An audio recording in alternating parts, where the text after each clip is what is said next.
Anyị zulu keme o. Anyị zulu keme. Ụmụ Igbo zulu keme. Anyị zulu keme.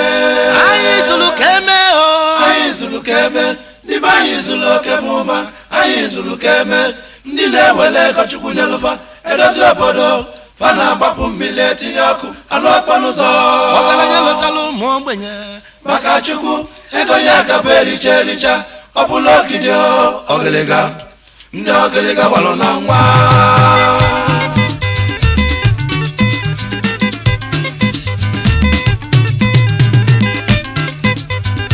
O nwere ndị Ogiriga Wara na nwa. Ndị bara ọgaranya na nwa. Bana agbasapụ aka na-enyere onye ọbụla aka. Ebe ọ bụ na ba na-enye Chukwu ji enyeba mmaji kwuru mmaji n'ụwa agụba wee kalịsịa.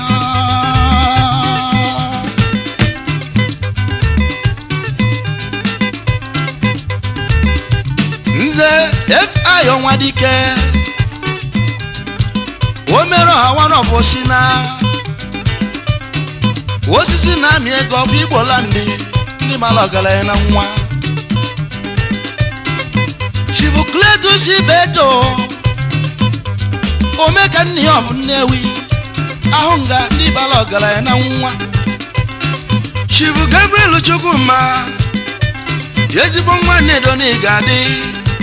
Gabros ndị bara ọgaranya na nwa. Chivu Charles Orie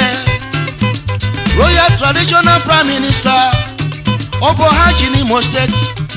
akwatu egwu nke izizi Shibet Motels Nigeria Limited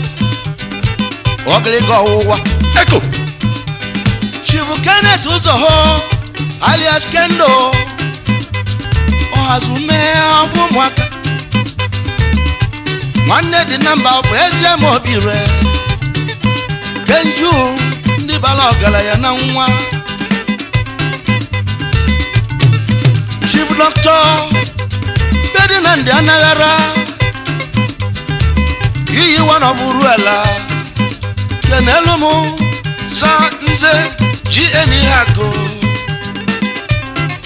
Women Kabru na Nyofosina ndị bara ọgaranya na nwa. Chief Waigwe Kalo Okpefio Faburiba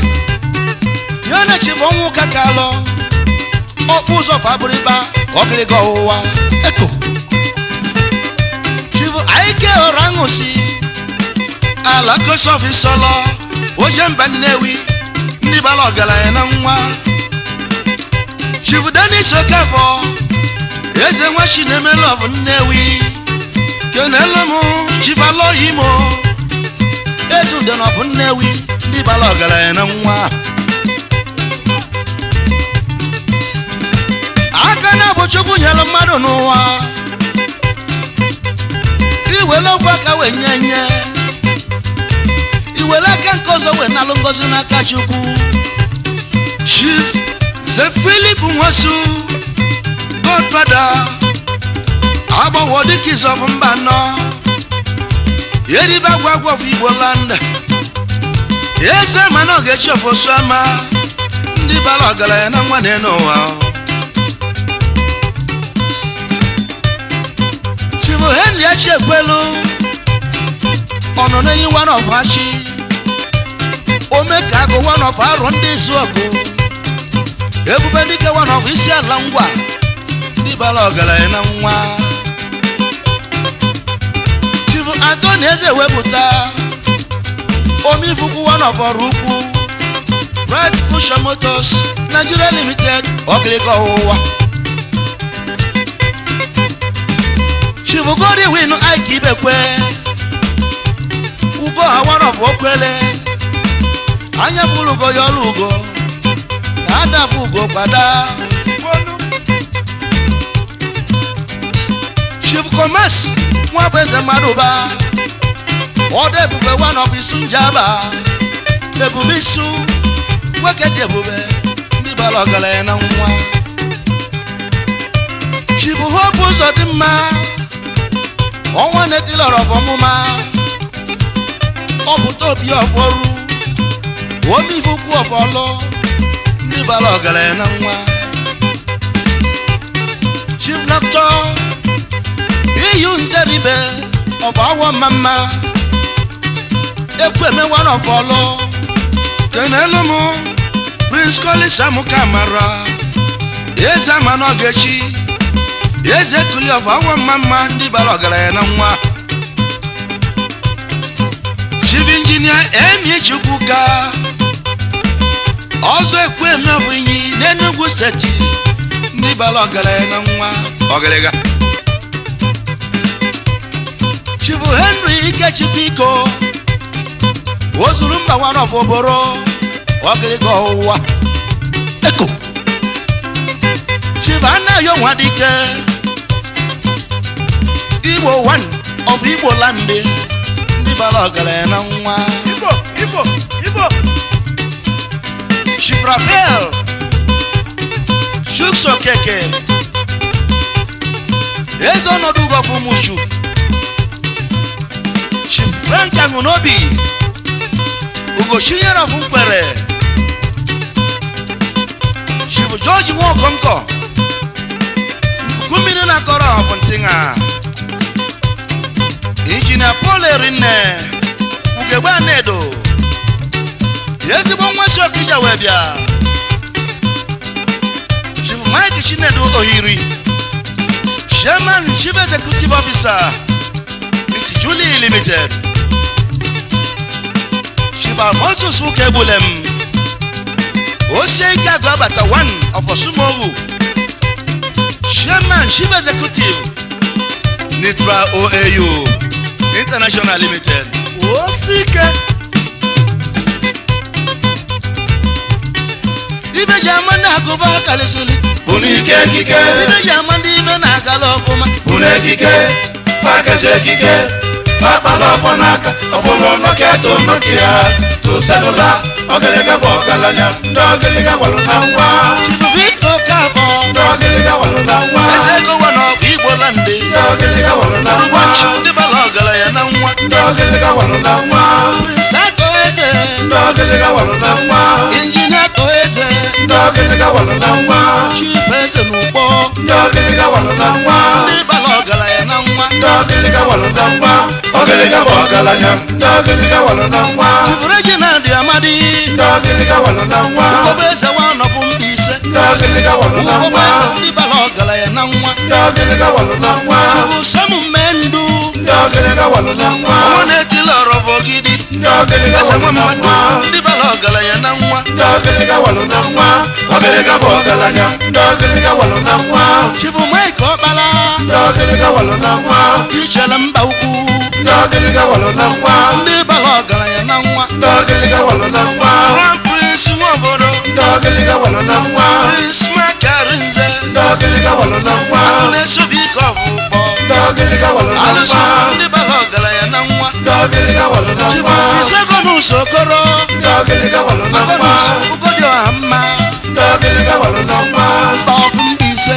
Ndogiriga walunangwa Abara hụrụ ugwu ọkụkọ Ndogiriga walunangwa ndị bala ọgaranya na nwa Ndogiriga walunangwa Ogiriga bogalanya Ndogiriga walunangwa Chief Jude Okomma Ndogiriga walunangwa Omogowa nọkwa Ibuzo Ndogiriga walunangwa ndị bala ọgaranya na nwa Ndogiriga walunangwa Chief Lawrence Okoro Ndogiriga walunangwa Ebedike one of Afara Ndogiriga walunangwa ndị bala ọgaranya na nwa Ndogiriga walunangwa Chief Oni Ojukwu Ndogiriga walunangwa Obi nwa ọbọrọ ibite Ndogiriga walunangwa Ogiriga bụ ọgaranya Ndogiriga walunangwa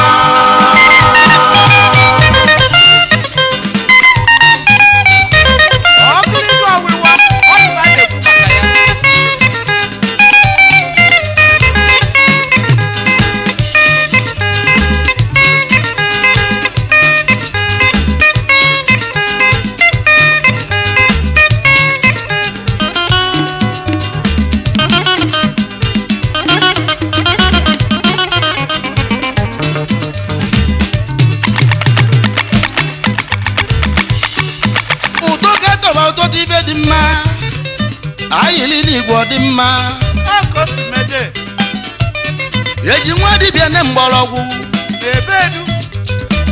ọ bụrụ dike kwu okwu bụ ụjọ ji ya na-ekwukwu chibusili lọgụ egbe enyi ọbụ ụmụchu ndị bara ọgaranya na nwa ala adịba shaka Prince Nze Francis Ezugochukwu ọchịagha nọbụ nkwere ọchịwo worldwide ndị bara ọgaranya na nwa nye na odozi akụ ya lọlọ ọzọ Mrs. Oluchi Ugochukwu oso dị eri akụ n'ụwa Chifu Vitalis Emeka Iwu agụ na-esobi ike ọgbeghị ime mba anọ agakpele gị igwe n'obodo oyibo ndị bara ọgaranya na nwa Chifu Augustine Amaechobi Ichie Nnabuike nwanọrụ oriakụ nwanọbawo n'Ezinibite oyiri ọnwụ dona meche ndị bara ọgaranya na nwa Chibusoni Ụwakwe Nlebedum ihe ọha ọfụ ụmụahịa ezigbo nwa ụmụahịa ndị bara ọgaranya na nwa Chief Smart Chigozie Ezani eze na omenife ọfishida ndị bara ọgaranya na nwa Chief Dr. Tony Obotini Sowesibe okuku one of Uyo n'Akwa Ibom State ndị bara ọgaranya na nwa Kesekubo Chief Sonny Chinedu Okocha Ebube Dike 1 ọ bụ Togbeje na Delta State Ebube Dike ezigbo nwa ibu ụzọ ndị bara ọgaranya na nwa Chief Shansa Hize Ugochi nyere mba one of ihe ọma abụrụka n'ọlụ ndị bara ọgaranya na nwa Chief Victor Okoro Akụbeze one of Igbo Land Golden Eaglet ndị bara ọgaranya na nwa Chief Obinna Adurako alias BBC ndị bara ọgaranya na nwa Chief Richard Okoro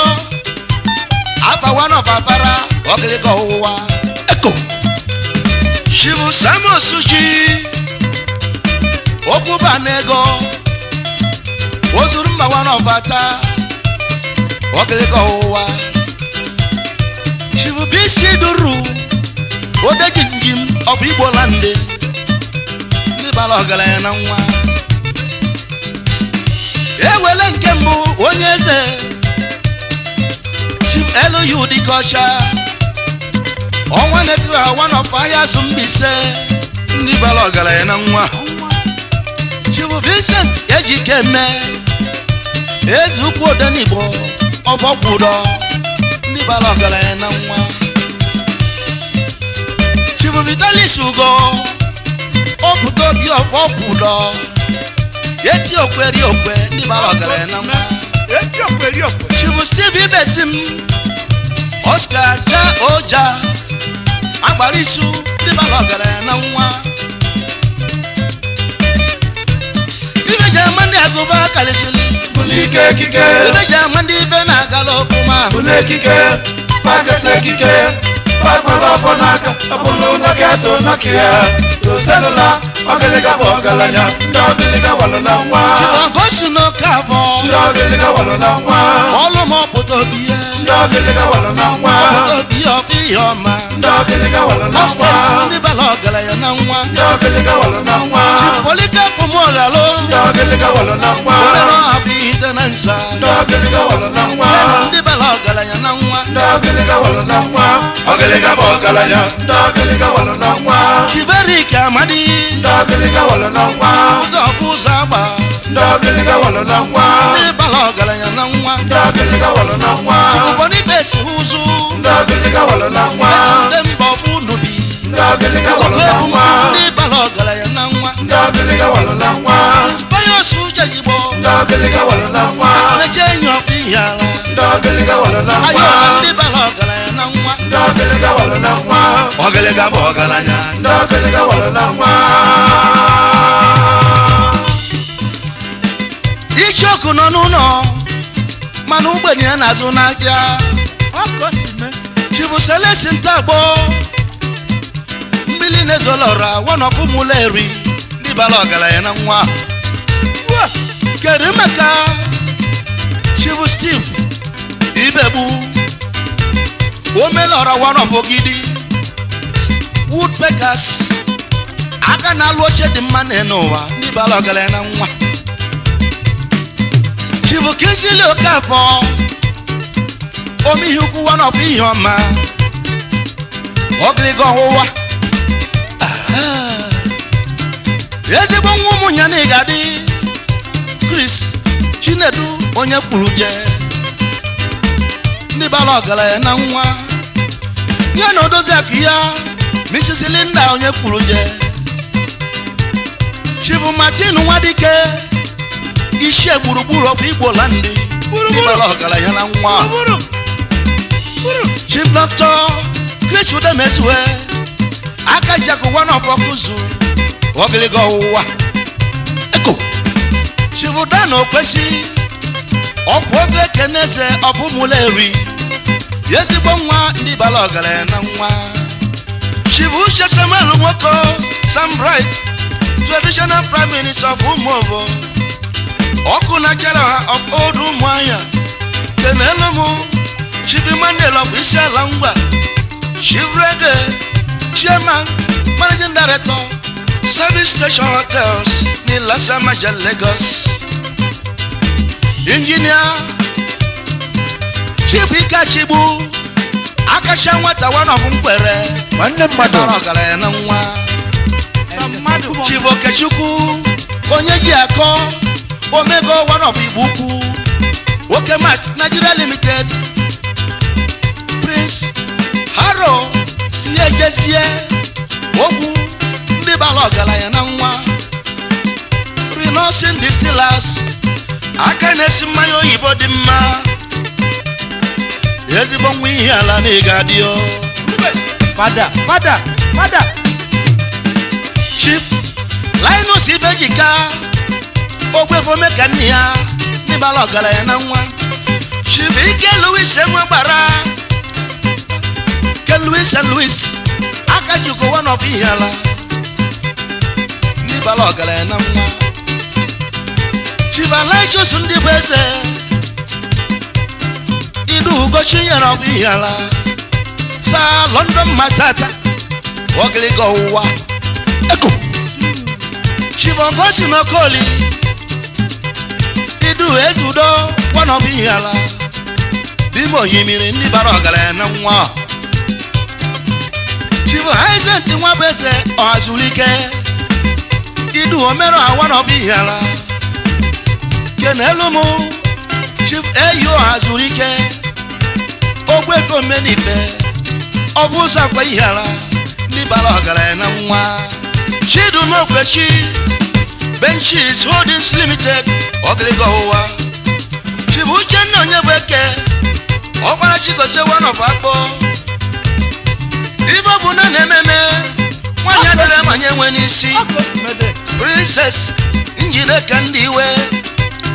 ezigbo nwa Ọnụchado ndị bara ọgaranya na nwa kedu maka Aja Rose Ala Aja Rose Nigeria Limited Ogiriga ọwụwa